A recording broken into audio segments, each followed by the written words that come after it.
Hello, America. I'm Mark Levin, and this is Life, Liberty, and Levin Sunday. Welcome to the program. I often mention the fact that I'm very blessed to have this platform. And I'm blessed because of you, the folks at Fox. And today especially. You know, what went on in Britain last week was pretty horrendous. In fact, in Britain, their terrorism level is now at severe. They expect a major terrorist attack within the next 6 months and likely against Jews and the Jewish community. For a long time now, Britain has had open borders under multiple parties, and it has resulted in an influx of Islamists, and they do not seek to assimilate into British society. And there is horrendous violence and hate crimes being committed against the Jewish community. There was a rabbi who was at Auschwitz with a group of people, and they were hearing about what was taking place in London. And he came back to London last week to be interviewed by a reporter on the street. And I want you to hear what he had to say. And you might say, well, what does this have to do with us? Well, most of you know. It has a lot to do with us. Because the same thing Europe is facing right now, we are beginning to face in the United States too. Because the left-wing parties in Europe, as well as some of the conservative parties, have allowed this to take place, just as Biden and the Democrats allowed it to take place in our country. Take a look at this. Go. I just want to ask you about when you first heard about this attack that took place yesterday. Where were you? Sure, Will. I mean, I've just come back as a rabbi and educator at Hasmonean High School, one of the big schools in the Jewish community. For the last 4 days, with 90 Jewish students in Poland, in places like Tarnów and Krakow, where you'd have a bustling Jewish community like what you can see around Golders Green. There is nothing left anymore. We visited mass graves of children. We visited camps in Majdanek, and yesterday, as we were in Auschwitz, the largest Jewish cemetery in the world, where 1.3 million of our brothers and sisters were murdered, I was in a barrack called the latrines. It's where they used to supposedly allow the Jewish women to go to the toilet, if ever allowed. My phone pings, and I get a message that 2 Jewish people have been stabbed in Golders Green minutes from my home. And out of respect, I step outside the barracks, and I'm in Auschwitz, and I want people to understand this. Because sometimes in numbers we miss the personal narrative. Everyone's got a family WhatsApp group. As a Jew, I go onto my family WhatsApp group and I ask, are you okay? Are my family still alive? I get pictures and videos from the community. I zoom in at the bodies, the legs, the clothes that can be seen to try and identify, is that my own family? And every single Jew in our community did that yesterday. I then have to take a group of 40 teenagers in Auschwitz, outside the gas chambers, and sit them down, explain to them what's happened in their community, and say, you might need to check on your parents just to see if they're okay. And people need to see the connection between these two things. There are Jewish communities that have been decimated and don't exist anymore. And one day, in 80 years' time, am I or my children going to take our grandchildren down the streets of Golders Green, Hendon, Edgware, Stamford Hill, any Jewish community in the UK, and they're going to say, look at that marking on the wall. There was once a Jew here. Because that's the way we're going. The conversations we're having around family tables are the same conversations they had in 1935, Will. And that's the place where, unfortunately, we heard the devastating news about this terrorist attack yesterday. Well, there we have it. And of course, most of you watching are not Jewish, but you're red-blooded Americans. Many of you have had fathers or grandfathers or uncles and others who have fought in World War II against the Japanese, against the Italian, and against the Third Reich, Hitler, and the Germans. Our greatest generation, we call it. Look at our generation today. Look at these podcasters today. Look at the Democrat Party today. Watch their leadership. Watch their votes. Look at our media for the most part today. What the hell is happening to us? Well, he just told us, the rabbi, what's happening to us, didn't he? Our schools are turning out Marxists. Our immigration system is bringing people into the country who hate us. I don't just mean Jews and Christians, I mean America. The entire American experience. We have groups like CARE who announce what they're going to do. We have Islamist front groups, Islamist imams, Islamist scholars and professors all throughout the country telling us what they plan to do and how they're going to do it. We have foreign money coming into this country from some of the terrorist supporting countries like Qatar, Saudi Arabia, but also, of course, Communist China. I talk about this Marxist-Islamist fusion. And it's taking place, and it's real. The hate crimes against Jews in Europe are through the roof. Against Jews in the United States are through the roof. Against Christians in the Congo, in Nigeria, and Sudan, and Syria are through the roof. The question is, does our ruling class have the will to do anything about it? The president does, but he's one branch of government.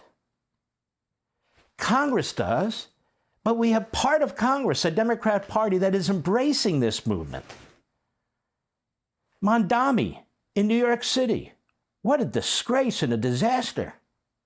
We've got Dearborn, Michigan. We've got Paterson, New Jersey. I can go through 20, 30, 40 different cities. You have this group CARE. How do they get to operate freely the way they do? We know what CARE is all about. You have other countries that have noted it's a terrorist organization, have labeled it as such. It's part of the Democrat Party constituency. You listen to Bernie Sanders, a Marxist, the things that he says. Tlaib and Omar and AOC, the things that they say. This guy, Hassan Piker, celebrating 9/11. Do you know September's the 25th anniversary of 9/11? Does anybody care anymore? Does anybody care about World War II and the Holocaust anymore? We're supposed to hate Israel, hate Netanyahu. The Jews got us in this war with Iran. The president has said over and over again, BS. I make the decisions as president of the United States. But the drumbeat goes on and on and on. People are going to get hurt more than already have been hurt, and people are going to get killed. We're going to turn into Europe, and Europe is turning into the third world. Look, if you don't talk about it, you don't recognize it, if you hide from the facts, you can't deal with it. That's the truth. That's the truth.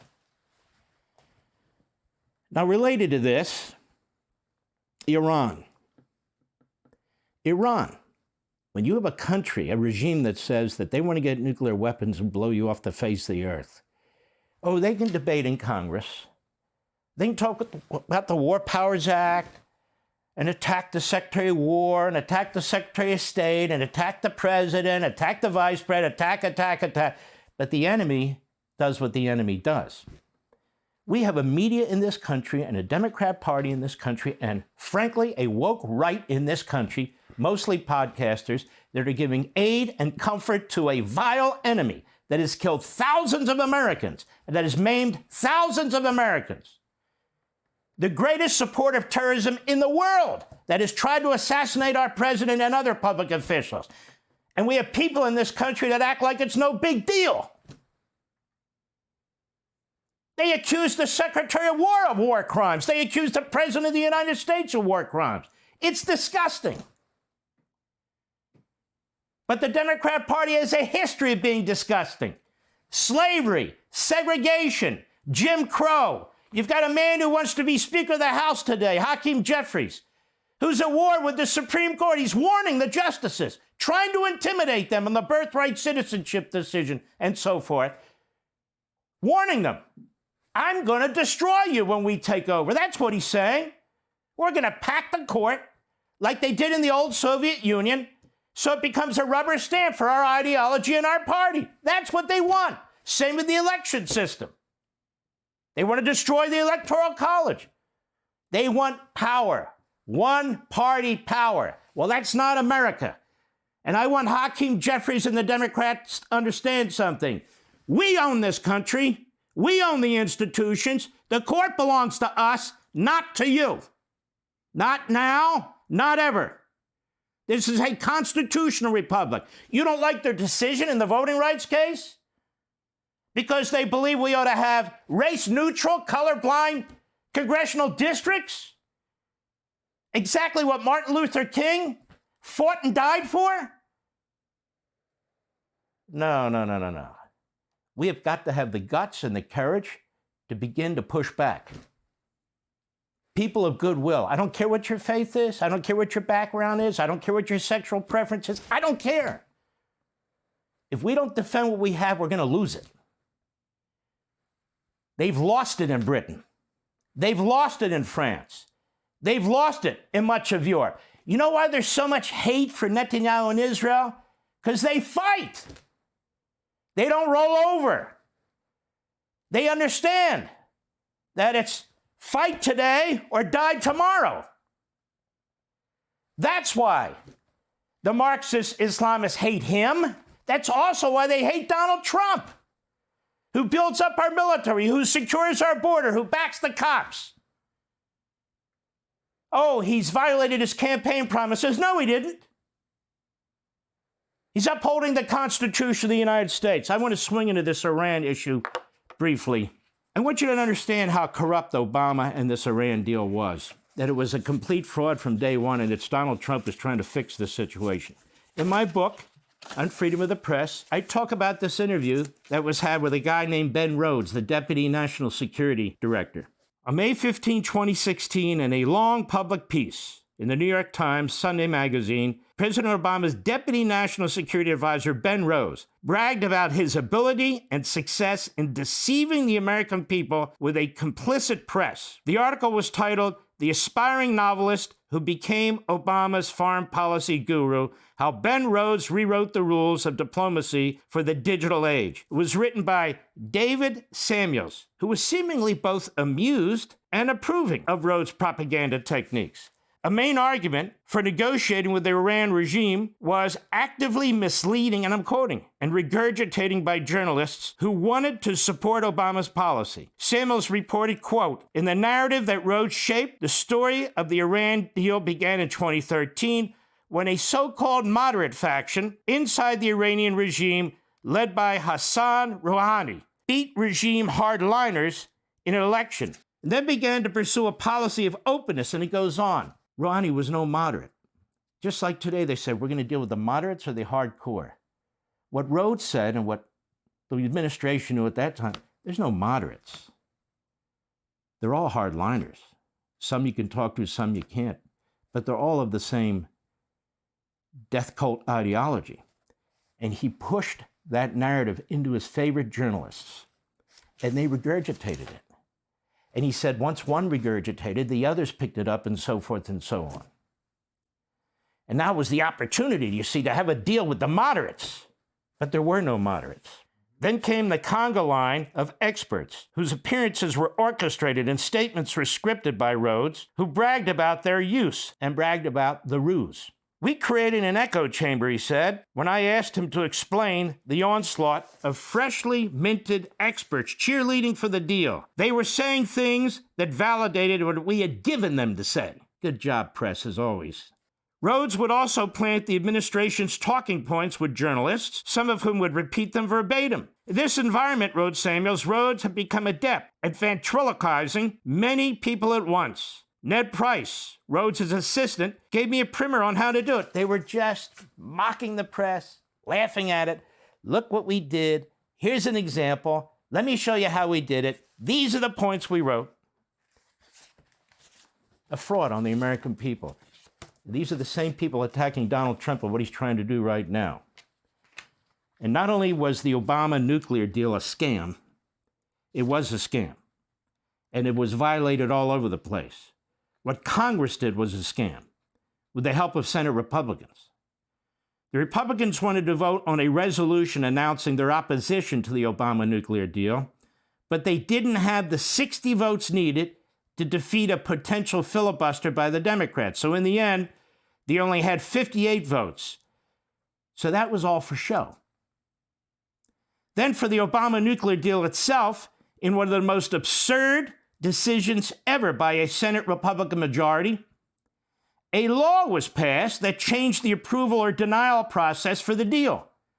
Rather than treating it as a treaty under the Constitution, which is how it should have been handled, the new law gave Congress 60 days to review the deal, and Congress would not be voting to approve it, but would be voting whether or not to deny it. Otherwise, the deal would go through. The constitutional process had been turned on its head. The deal was a treaty and should have been submitted to the Senate, where treaties are considered and either ratified by 2/3 of the senators present or otherwise denied. They didn't have 2/3 of the senators who were going to approve the Obama deal. So the Democrats, with the help of the Republicans, changed it. Everyone knew there weren't 67 senators who would vote to ratify the deal as a treaty. That process was bypassed by this law. A law can't change the Constitution, but they didn't care. There was only one senator who voted against this. You may have heard of him, Tom Cotton. So this law turned around the process. Congress, including the House now, would vote not to approve the deal, but would be voting only to disapprove the deal. In other words, you didn't have to approve the deal. It was a fait accompli unless you could stop it. Is that what the Constitution says? I don't think so. So that meant going back to the Senate that there would have to be 67 votes. Now they flipped it against the Obama deal to kill it, rather than 67 to approve it as a treaty. Put another way, Obama only needed 34 votes in the Senate for his nuclear deal to be sustained. He barely got the 34 votes, but he got it. And what happened with this deal? I've talked to you about this for several months. While they weren't allowed to have all these heavy water stockpiles, they violated it. They had limits on enriching uranium, they violated it. They violated the levels. They went to 60%, but they were only allowed to go to 3.67%. What about advanced centrifuges? They installed and operated more advanced centrifuges than the deal allowed, significantly shortened its breakout time. What else did they do? The Fordham enrichment. Iran restarted uranium enrichment at Fordham Fuel Enrichment Plant, a site that was supposed to be converted into a nuclear physics and technology center. They restricted inspections from the IAEA, that would be the UN, and Israel revealed in 2018 through these cache of documents they found that these guys were violating everything all the time.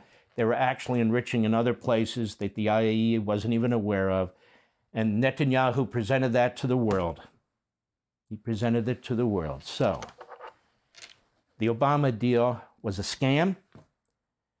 The media knowingly lied to the American people because the administration did.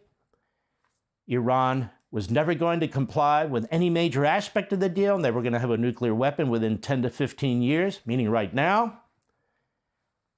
The Congress, including the Senate, with Republicans in the Senate, undermined the treaty clause in order to ensure the Obama deal will go through, and this is what Trump inherits. And he's dealt with it. He's got great courage, great foresight, and he's done it in a prudential and statesmanlike way, no matter what the Democrat Party says, no matter what the media say. I'll be right back.